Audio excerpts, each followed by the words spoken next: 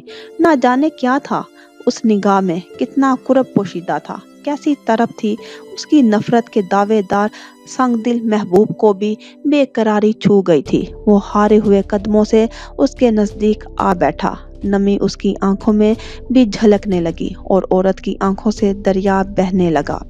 میں مجبور ہوں، بے انتہا مجبور۔ تم اگر زندہ رہی تو میں تم سے دوبارہ محبت کرنے پر مجبور ہو جاؤں گا۔ میں محبت کر سکتا ہوں تم سے، مگر معذرت قبول نہیں کر سکتا۔ تم جانتی ہو بے وفائی میں معاف نہیں کر سکتا، اس نے بھیگے ہوئے لہجے میں کہا۔ سارا تنتنا اس عورت کے آنسو دیکھ کر بھاپ بن کر اڑ گیا، نفرت دھول کی طرح بیٹھ گئی۔ تم زندہ رہی تو تمہاری زندگی میں جہنم بناتا چلا جاؤں گا، اس لیے وہ اس کی آنکھوں میں جھانکتا کہہ رہا تھا کہ یکدم کر گیا۔ اس کا ہاتھ میں کان کی انداز میں اپنے کوٹ کی اندرونی جیب کی جانب بڑھا۔ عورت کی نگاہ بے اختیار پستول پر گئی۔ میں تم سے اب بھی محبت کرتا ہوں، میں اقرار کرتا ہوں، مگر میں بے وفائی معاف نہیں کر سکتا۔ وہ دونوں ہاتھوں سے پستول تھامے اس پر اپنی پیشانی ٹکائے اس کے سامنے سر نگوں تھا، رو رہا تھا۔ عورت آنکھوں کے کناروں سے رواں سیلاب کو ہتھیلی سے مسلتے ہوئے مسکرائی۔ دل دوز مسکراہٹ۔ اس کے دونوں ہاتھوں نے حرکت کی۔ اس عورت نے اپنے سامنے ہارے ہوئے محبوب کے ہاتھوں کو تھام لیا، پھر اس کے پستول تھامے ہاتھوں کو تھام کر اپنی پیشانی کے مقابل لے آئی۔ ایک زخمی مسکراہٹ اس کے لبوں پر سج گئی۔ اس سے زیادہ خوبصورت انجام میری زندگی کا ہو ہی نہیں سکتا۔ اس کے لہجے میں کرچیاں چبھی تھی، بے حد زخمی لہجہ تھا۔ محبوب بے اختیار رو پڑا، عورت کی پیشانی پر محبت بھرا الوداعی بوسہ دیا۔ میں تمہاری بے وفائی معاف نہیں کر سکتا، میں مجبور ہوں۔ اس نے روتے ہوئے معذرت خوانہ انداز میں اپنی مجبوری بیان کی تو عورت نے مسکرا کر آنکھیں بند کر لی۔ وہ گھٹنوں کے بل کھڑی ہوئی، محبوب کی انگلیاں ٹریگر پر جا رکی۔ محبت نے الوداعی ہچکی لی اور ٹریگر پر دباؤ پڑا۔